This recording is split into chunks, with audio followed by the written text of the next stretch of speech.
Today, I'll show you how to create custom reports in Google Analytics 4. By the end of this walkthrough, you'll know exactly where to go, what to click, and how to tailor a report so it shows the data that actually matters to you and your team.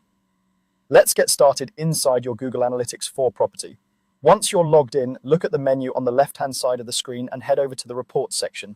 This is where Google Analytics collects most of your standard reporting tools. At the bottom of that Reports menu, you'll find an option called Library. Go ahead and click Library. This is the area where you can manage collections of reports and, most importantly for us, build new custom ones. In the library view, you'll see existing report collections and any custom reports that may already exist. To create a brand new report, look for the button that says Create New Report. Click that, and from the options that appear, choose Create Detail Report. A detail report is the standard flexible report type in Google Analytics 4 and gives you a good balance of tables, charts, and filters you can customize. Once you've chosen to create a detail report, you'll be asked how you want to start. You have two main choices. You can start from a blank report or use one of the existing templates, such as the traffic acquisition template. If you're new to GA4 or you want something close to the default reports, using a template can save time. For example, picking the traffic acquisition template will give you a structure focused on how users arrive at your site or app, which you can then tweak. If you already have a very specific layout in mind, starting with a blank report lets you build things from the ground up. After you've selected either blank or a template, you'll land in the report editor. On the right-hand side, you'll see a panel where you can customize your report.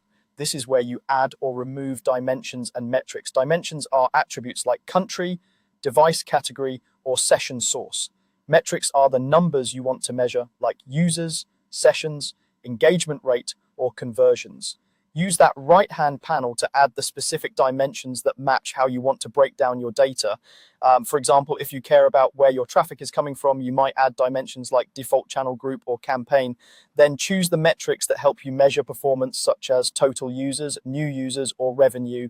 You can also remove any default fields that you don't actually need, so your report stays clean and easy to read.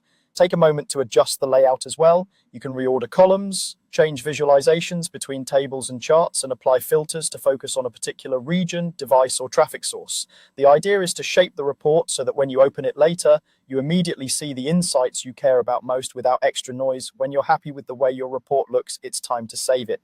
At the top of the editor, give your report a clear descriptive name so you and your teammates can recognize it later. For example, blog traffic by source or e-commerce conversion overview. Once you've named it, click Save. Your custom report is now part of your GA4 library and can be added to a collection, so it's easy to access from the main reports menu.